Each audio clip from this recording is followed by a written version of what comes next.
हम है red network, हम करते हैं जन की बात। नमस्कार, मैं हूं योगेश चक्रवर्ती और आप देख रहे हैं रेड नेटवर्क।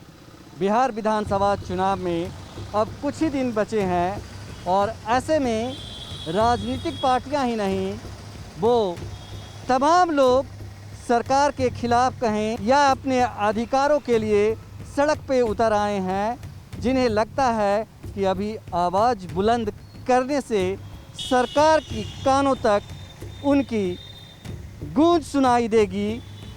लिहाजा वे अपने अपने स्तर पे अपनी मांगों के लिए कोशिश कर रहे हैं। आप देख सकते हैं हमारे पीछे एक ये बैनर्स लगे हैं, होर्डिंग्स लगे हैं।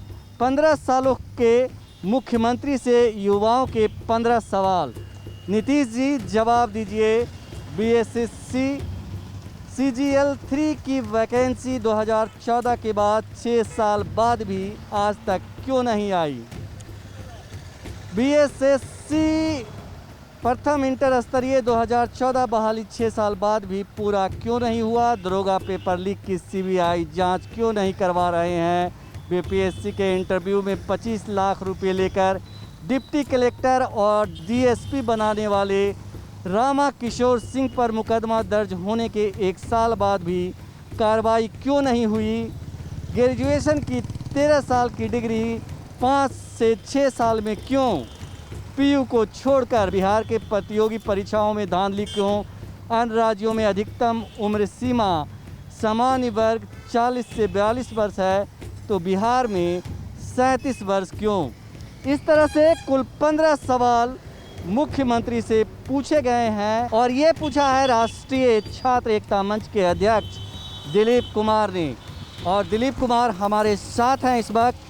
हम उनसे जानते हैं कि आखिर इतने हो हल्ला के बाद, जैसा कि आप जानते हैं, दरोगा बहाली में धांधली का आरोप लगाते हुए दिलीप जी ने बड़ा आंदोलन खड़ा किया था, लेकिन सरकार की कानों पर जू नहीं रेगी। सरकार ने इस पूरे मामले की CBI जांच नहीं करवाई।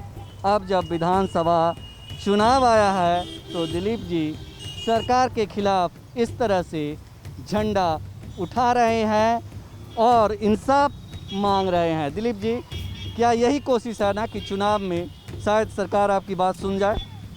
जी बिल्कुल, हम बैनर इसीलिए लगाए हैं जदयू कार्यालय के आगे, RJD कार्यालय के आगे, BJP कार्यालय के आगे, इनकम टैक्स गोलंबर, गांधी मैदान, सब जगह हम बैनर लगवाए हैं इसलिए ताकि इन नेताओं का, राजनीतिक पार्टियों का ध्यान युवाओं के मुद्दे पे जाए, जो कि वाजिब मुद्दा है हम लोगों का। दरोगा पेपर लीक जो हुआ उसका CBI जांच को लेकर हम लोग हज़ारों की संख्या में सड़कों पे कई बार आंदोलन किए। विपक्ष की तरफ से भी कार्य स्थगन प्रस्ताव विधानसभा में लाया गया, लेकिन सरकार ने उसको नकार दिया और कोई जवाब नहीं दिया। और उसके बाद बहुत सारे मुद्दे हैं जिन पे सरकार चुप्पी साध लेती है और बार बार नीतीश जी बोलते हैं कि हम युवाओं का ख्याल रख रहे हैं, युवाओं की सरकार है, लेकिन युवाओं के साथ ही नाइंसाफ़ी हो रही है। जब हक मांगते हैं हम लोग, न्याय के लिए सड़क पे उतरते हैं, तो हम लोगों पे लाठीचार्ज किया जाता है, जैसा कि आप लोगों ने खुद देखा है दरोगा वाले आंदोलन में। अभी हाल ही में अमीन बहाली, STT बहाली और उसके बाद असिस्टेंट इंजीनियरिंग, सब में यही हाल हुआ है। जो न्याय के लिए सड़क पे उतरते हैं उन पे लाठीचार्ज कर दिया जाता है। अभी हमने 15 मांग रखा है, 15 सवाल किया है। जो 15 साल से मुख्यमंत्री नीतीश जी, उनसे हमने 15 सवाल किया है और जो एक एक सवाल हमारा जो है वाजिब है। जैसे SSC का देखिए, BSSC का 6 साल हो गया, अभी तक कोई वैकेंसी नहीं आई है। उसके बाद अब देखिए BSSC इंटर स्तरीय 6 साल हो गया, उसकी बहाली प्रक्रिया पूरी नहीं हुई है। उसका रामा किशोर सिंह का प्रकरण आया था, 1 साल हो गया, उस पर सरकार चुप्पी साधे हुई है, जो कि 25 लाख रुपया इंटरव्यू में लेके डिप्टी कलेक्टर और DSP बनाते थे। उसके बाद महिला आरक्षण बिहार से बाहर की महिलाओं को दिया जा रहा है। तो इन सब मामलों पे वो चुप्पी साधे हुए हैं और 15 साल में एक भी फैक्ट्री नहीं लगा पाए, पलायन नहीं रोक पाए। तो आखिर 15 साल से मुख्यमंत्री जी कर क्या रहे हैं? हम लोग को कुछ तो जवाब बोलिए। 3 साल का ग्रेजुएशन का कोर्स आप 6 साल में करवाते हैं, उस समय भी होता था, आज भी वही हाल है। पटना यूनिवर्सिटी को छोड़ के 3 साल का ग्रेजुएशन का कोर्स 6 साल में हो रहा है। तो फिर क्या आप कर रहे हैं?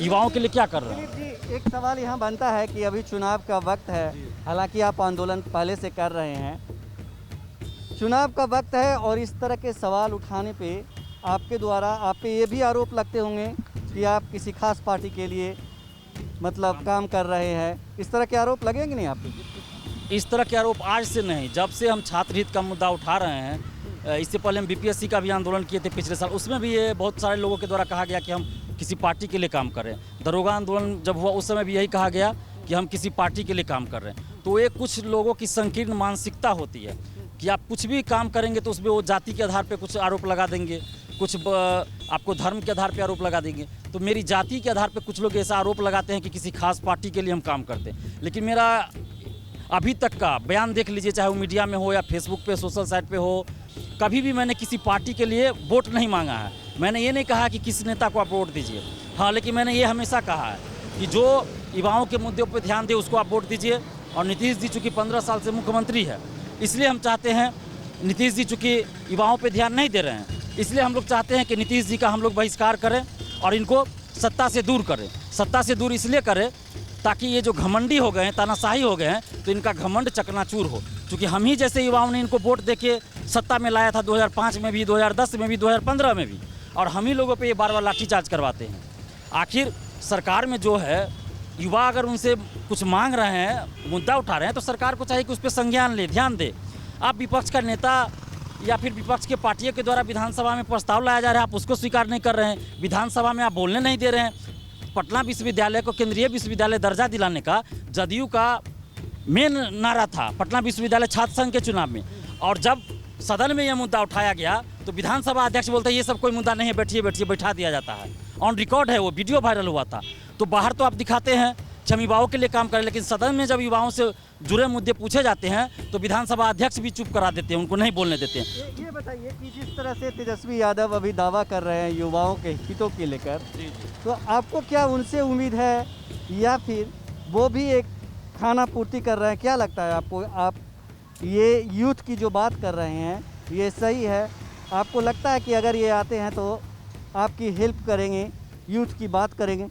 देखिए, अभी तो तेजस्वी यादव जी लगातार युवाओं के मुद्दे को उठा रहे हैं, लेकिन आप किसके मन में क्या है, आपके मन में क्या है, हम नहीं कह सकते। मेरे मन में क्या है नहीं, तो उनको जब तक मौका नहीं मिलेगा तब तक उसका जो है वेरिफिकेशन कैसे होगा? वो कैसे पता चलेगा कि जो बोल रहे हैं वो सही में किए कि नहीं किए? उसके लिए तो पहले उनको मौका मिलेगा, तभी ये जांच पता चलेगा। जैसे नीतीश जी भी 2005 में कह रहे थे, जब मौका उनको दिया गया, युवाओं ने दिया, तो हम लोग देख लिए कि वो काम नहीं किए, इसलिए अब हम चाहते हैं कि उनको हटाया जाए। उनको हटाया जाए, चूँकि 15 साल से हो गए, कोई भी अगर 15 साल तक रह गए तो घमंडी हो गए हैं वो। और नीतीश जी से अब उम्मीद नहीं है आपकी? कोई उम्मीद नहीं है, कोई उम्मीद नहीं नीतीश जी से है। जब हम लोग लगातार सड़क पे आंदोलन कर रहे हैं तो लाठी चार्ज करके भगा दे रहे हैं, तो अब उनसे क्या उम्मीद हम करें? युवाओं के मुद्दे पे एक शब्द नहीं वो बोल रहे हैं, उल्टे उनके मंत्री अनर्गल बयान दे रहे हैं कि ये लोग पढ़ने वाले नहीं हैं। तो हम इससे पहले भी बोले थे दरोगा आंदोलन के समय भी, गांधी मैदान में भी, और आज भी हम यहाँ बोल रहे हैं कि नीतीश जी के 90% मंत्री को हम ओपन चैलेंज कर रहे हैं कि उनको जहाँ भी हो डिबेट कर ले हमसे आके कि हम लोग पढ़े लिखे हैं कि नहीं। उनके 90% मंत्री से ज़्यादा हम पढ़े लिखे हैं और ज़्यादा ज्ञान रखते हैं बिहार के बारे में, देश के बारे में। और उनके मंत्रियों को हम चैलेंज कर रहे हैं कि आप चाहे जिस मुद्दा पे हो, एजुकेशन के मुद्दा पे हो, अर्थव्यवस्था के मुद्दा पे हो, हमसे आके बहस कर लीजिए। हम देख चुके हैं कि आपके मंत्री में बीमा भारती और मंजू वर्मा जैसे मंत्री हैं, और वो लोग क्या क्या करके मंत्री बने हैं हमको सब पता है। तो ऐसे अनर्गल बयान मत दीजिए, और जो भी इस तरह का बयान दिए उनको भी हम चैलेंज करते हैं, आके हमसे बहस कर लीजिए ना, डिबेट कर लीजिए मीडिया के सामने। तो काहे नहीं चैलेंज स्वीकार कर रहे हैं? बार बार धमकी दे रहे हैं कि FIR करेंगे, जेल भेज देंगे। तो आज तक FIR भी काहे नहीं हम पे किए, जेल काहे नहीं भेजे? लेकिन बड़ा सवाल ये है कि युवाओं के हितों की तमाम बातें होती है, आप लड़ाई लड़ रहे हैं युवाओं की। सब पार्टी कह रही है कि युवाओं की मांग माननी चाहिए, उनकी इच्छाओं की पूर्ति होनी चाहिए, उनको नौकरी मिलनी चाहिए, उनको जॉब मिलना चाहिए, लेकिन ये तमाम चीज़ें हो नहीं रही है। और सबसे बड़ी बात कि जो यूथ हैं, जब वोट का बैंक आता है तो जातीय समीकरण में यूथ भी बढ़ जाते हैं। तो इसको रोकने के लिए आपने कुछ किया है? जी, आपने बिल्कुल सही कहा कि पहले युवा कहते हैं कि हमारा मुद्दा उठना चाहिए, लेकिन जब युवाओं का मुद्दा उठता है और चुनाव आता है तो वहाँ वो अपने मुद्दे को भूल के जाति धर्म के मुद्दे पर चले जाए। मैं तो खुद उसका भुक्तभोगी हूँ। आप नेताओं को तो छोड़ दीजिए ना, मैं तो प्रतियोगी छात्र हूँ, मैं खुद भुगत रहा हूँ। जाति के आधार पे मुझे टारगेट किया जा रहा है, जबकि मैं किसी पार्टी से नहीं हूँ। मैंने अपने नाम में भी जाति नहीं लगाया है, मेरा नाम दिलीप कुमार है। मैंने कभी अपनी जाति बताया भी नहीं किसी को, लेकिन फिर भी शादी का कार्ड मेरा वायरल हुआ तो जाति पता चल गया लोगों को। तो जाति के आधार पर मुझे टारगेट कर रहे हैं, मुझे बदनाम कर रहे हैं। तो फिर तो इलेक्शन के समय में नेता लोग तो करते ही हैं कि जाति के आधार पर हमको वोट मिल जाए। तो हम युवाओं की भी ये गलती है कि हम जाति के आधार पर बट जाते हैं चुनाव में। तो हम हाथ जोड़ के अपील कर रहे हैं युवाओं से कि प्लीज़ जाति धर्म पे आप लोग मत बटिए, जो युवाओं की बात करे उसे वोट दीजिए, चाहे वो कोई भी हो। हाँ, लेकिन जदयू को छोड़ के इसलिए हम इस बार बोल रहे हैं क्योंकि ये 15 साल से सरकार में है और ये तानाशाही हो गए हैं, तो इसलिए एक बार इनको हराना जरूरी है। हमारी कोई जाति दुश्मनी या कोई धार्मिक दुश्मनी या कोई खानदानी दुश्मनी जदयू वाले से तो है नहीं। बस हम नीतीश जी चूँकि जदयू के हैं, मुख्यमंत्री हैं और जदयू पार्टी से, इसलिए हम उनका विरोध कर रहे हैं क्योंकि वो हमारी बातों को नहीं सुन रहे हैं, लगातार नज़रअंदाज कर रहे हैं। अगर वे हमारी बातों को सुन लेते, अभी भी हम कह रहे हैं आप CBI जाँच करवा दीजिए, हम लोग आपके साथ हो जाएंगे। नीतीश जी आप करवाइए CBI जाँच। 6 साल से वैकेंसी नहीं आया है BSSC का, आप बोलिए उस पर कुछ। महिला आरक्षण बिहार से बाहर की महिला को दे रहे हैं प्रधानमंत्री बनने के लालच में, आप उसको रोकिए। जो भी हमारा 15 सवाल है आप उस पर जवाब दे दीजिए नीतीश जी, या नीतीश जी के कोई भी मंत्री आके उस पर जवाब दे दे। लेकिन हिम्मत नहीं है उन लोगों को जवाब देने की। आप लोग भी जाके थोड़ा पूछिए कि भाई युवा की तरफ से 15 सवाल किया जा रहा है, आप लोग जवाब दीजिए। फालतू के सवाल का तो आप लोग बिना सवाल किए जवाब देते हैं। आप ये बताइए कि आप कह रहे हैं JDU को छोड़ के, लेकिन JDU जो है वो BJP के साथ है। JDU BJP का गठबंधन है और BJP ने जो है वो घोषणा कर रखी है कि नीतीश जी हमारे मुख्यमंत्री होंगे, उन्हीं के नेतृत्व में चुनाव लड़ा जाएगा। क्या कहेंगे आप? नहीं तो पहला तो हमारा टारगेट है कि जदयू को नहीं देना है, उसके बाद उसके साथ जो भी गठबंधन में हो उनको भी नहीं देना है। और देखिए राजनीति में ये होता है, पहले भले कोई कुछ कह दे, लेकिन अगर जदयू का सीट बहुत कम आ जाए तो क्या आपको लगता है कि BJP नीतीश जी को मुख्यमंत्री बना देंगे? संभव ही नहीं है। तो नीतीश जी खुद मुख्यमंत्री नहीं बन पाएंगे, जदयू का मुख्यमंत्री नहीं बन पाएगा। अगर उनका सीट अगर BJP से कम आ जाए, बहुत का अंतर हो जाए, तो फिर उनको मुख्यमंत्री तो बनाया ही नहीं जा सकता। ये तो स्वाभाविक बात है। कहने के लिए अभी जो भी कहा जाए, कहने के लिए तो पिछला बार RJD और जदयू गठबंधन में चुनाव लड़े, जीत भी गए, लेकिन कैसे मुख्यमंत्री जी गठबंधन बदल के फिर चल गए BJP के साथ। तो हमारा किसी से कोई गिला शिकवा नहीं है, हमारा सिर्फ मुद्दा है कि छात्र के मुद्दे को जो नहीं उठा रहा है उसका आप बहिष्कार कीजिए और जदयू नीतीश जी का बहिष्कार कीजिए और नीतीश जी के साथ जो भी गठबंधन में हो उन सब का बहिष्कार कीजिए। हम यही रिक्वेस्ट करेंगे। बाकी जो अच्छा काम कर रहा हो फील्ड में उनको आप वोट दीजिए। पर्सनली जो विधायक हो अच्छा काम कर रहा हो तो उनको आप वोट दीजिए। आपके क्षेत्र में अगर अच्छा काम किया तो उनको ज़रूर वोट दीजिए। दिलीप जी, आखिरी सवाल, क्या लग रहा है कि बिहार में बदलाव का बयार बह रहा है? देखिए हम लोग तो उम्मीद कर रहे हैं, जिस तरह से जदयू के विधायक लोग BJP के विधायक मंत्री क्षेत्र में जा रहे हैं तो पब्लिक के द्वारा उनका बहिष्कार किया जा रहा है, तो उससे तो पूरा लग रहा है कि पब्लिक मूड बना ली है कि बदलाव होना चाहिए। और जाहिर सी बात है बदलाव होना भी चाहिए। आप एक ही चेहरा कब तक देखिएगा? एक ही शर्ट पहनते पहनते मन उब जाता है। एक ही चेहरा बार बार मुख्यमंत्री बन रहे। कोई नया आवे, कुछ नया काम होगा, नई सोच आएगी, नया विचार आएगा तो बिहार में नया बदलाव भी आएगा। हाँ, अगर वो काम नहीं करे तो फिर उनको भी चेंज कर दीजिए। हम ये थोड़े बोल रहे हैं कि इसके बाद कोई बने तो उसको हमेशा के लिए बना। नहीं, नीतीश जी 15 साल से हैं तो इनको हटाना ज़रूरी है। एक बार ये हारेंगे तो फिर इनको औकात पता चलेगा कि नहीं, जनता ही मालिक होती है लोकतंत्र में। उसके बाद उनको भी सबक मिलेगा तो वो भी अच्छा काम करेंगे। शुरुआत में 5 साल देखिए नीतीश जी ने बहुत अच्छा काम किया है। सिर्फ शिक्षा को छोड़ दीजिए तो शिक्षा को तो शुरू से ही चौपट कर दिए हैं। चूँकि ये मैकाले का परम भक्त हैं तो मैकाले के बताए रास्ते पे चल रहे हैं कि कहीं लंबे समय तक शासन करना हो तो वहाँ की शिक्षा व्यवस्था को ही ध्वस्त कर दो, और इसीलिए उन्होंने शिक्षा व्यवस्था को ध्वस्त कर दिया है बिहार का, ताकि लंबे समय तक हम शासन कर सके। लेकिन अब बिहार का युवा ये जान चुका है, बिहार की जनता ये जान चुकी है कि नीतीश जी किस तरह हम लोग को बेवकूफ़ बना रहे हैं। जिस तरह कोरोना में और बाढ़ में खुद AC में रहे और पब्लिक मर रही है बाढ़ से और कोरोना से, लेकिन नीतीश जी अपने आवास में बंद हैं। तो राष्ट्रीय छात्र एकता मंच ने मौजूदा सरकार के खिलाफ मोर्चा खोल दिया है।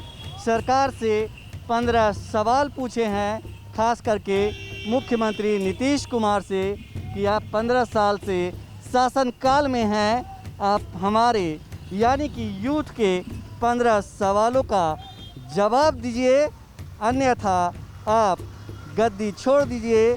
साथ ही राष्ट्रीय छात्र एकता मंच के अध्यक्ष दिलीप कुमार युवाओं से ये कह रहे हैं कि इस बार बदलाव लाइए, नई सोच के साथ नया बिहार बनाइए। योगेश चक्रवर्ती, रेड नेटवर्क, पटना। हम है रेड नेटवर्क, हम करते हैं जन की बात।